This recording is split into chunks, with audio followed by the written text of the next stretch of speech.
কুসুম কুমারী দাস হলে কি লিখতেন? আমাদের দেশে সেই ছেলে হবে কবে, কথায় না বড় হয়ে বড় বিড়িখোর হবে। মুখে ধোয়া বুকে বল তেজে ভরা মন, বিড়িখোর হইতেই হবে এই যার পণ। হে করিম, দেখ তো কিডা কিডা চাকরির জন্য ইন্টারভিউ দিতে আছে, তাদেরকে এক এক করে ভিতরে পাঠা দাও। আচ্ছা স্যার, আমি পাঠা দিচ্ছি। স্যার ভিতরে তো আসেই পড়ছি, স্যার বসব? হ্যাঁ, আসেই তো পড়ছেন, তা বসিয়ে পড়েন। তা আপনার নাম কি? বল্টু। কিসির বল্টু? আমার চেয়ারের তো সব নাট বল্টু ঠিকই আছে। স্যার আমার নাম বল্টু। ও তাই? তা আপনার ঠোঁট এত কালা কে? স্যার প্রচুর বিড়ি খাই তো, তার জন্যে।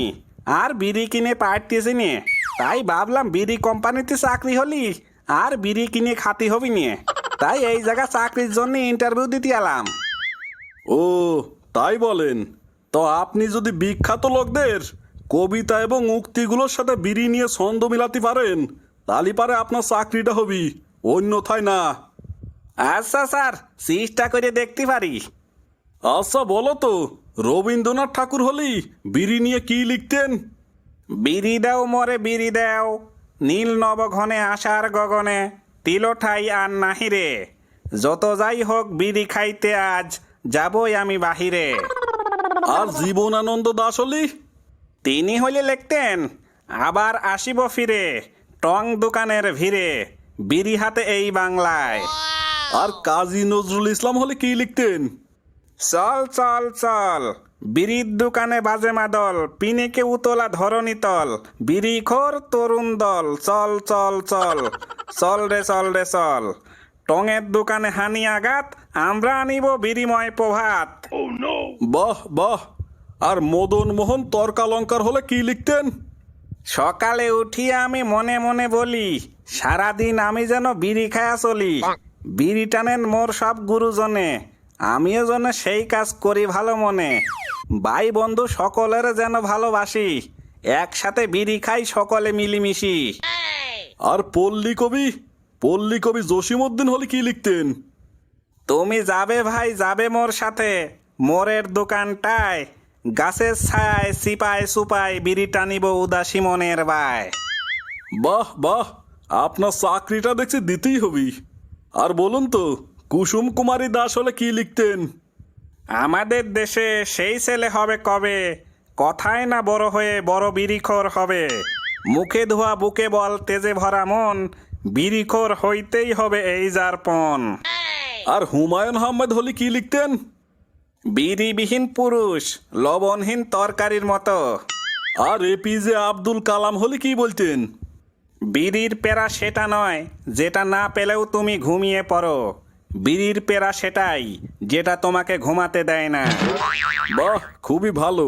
তা বলো তো, নেপোলিয়ন বোনাপার্ট হলে কি বলতেন? তোমরা আমাকে একটা বিড়িখোর বাবা দাও, আমি তোমাদেরকে বিড়িখোর সন্তান দিব। বাহ বাহ। আর বিল গেটস হলে কি বলতেন? আর বিল গেটস বলতেন, তোমার বাবা বিড়ি খায় না, এটা তোমার ব্যর্থতা না, তোমার শ্বশুর বিড়ি খায় না, এটা অবশ্যই তোমার ব্যর্থতা। আর কবি জসিমউদ্দিন হলে কি বলতেন?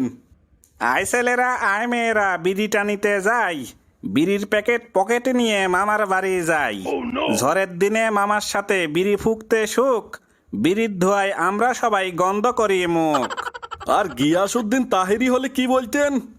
পরিবেশটা সুন্দর না, কোনো হইচই আছে, বিড়ি টানবো, টানি একটু, আপনারা টানবেন, মুখে ভরে দেই, আমি কি কারো বিড়িতে হাত দিয়েছি, কারো মুখ থেকে বিড়ি কেড়ে নিয়েছি? তারপরেও একদল লোক বলবে তাহিরি বালা না, আমিও বলি আমি তো বালা না, বালা লইয়াই থাক্য। বাহ বাহ। আর মহাকবি রুদ্র রায় হলে কি বলতো? জাতি জাতি পথে বিড়ি একটা হাতে, চাঁদ উঠেছিল গগনে। আর শিল্পী তাহসান খান হলে কি বলতেন?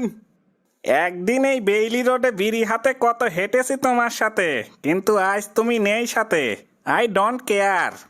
আর উদ্ভাস হলে কি বলতো? বিড়ি হাতে লেগে থাকো সৎভাবে, স্বপ্ন জয় তোমার হবেই। আচ্ছা, শেষ প্রশ্ন, যদি পারেন চাকরি আপনার, তালাশ টিমের মতো করে বিড়ি নিয়ে কিছু বলুন। আজ চলে যাচ্ছি, তবে যাচ্ছি না বিড়ি নিয়ে। পরবর্তী অনুসন্ধান শেষে আসছি আপনাদের সামনে। ততক্ষণ বিড়ি টানুন, ফুরফুরা থাকুন। তালাশ। বাহ বাহ, এই চাকরিটা আপনার জন্যই।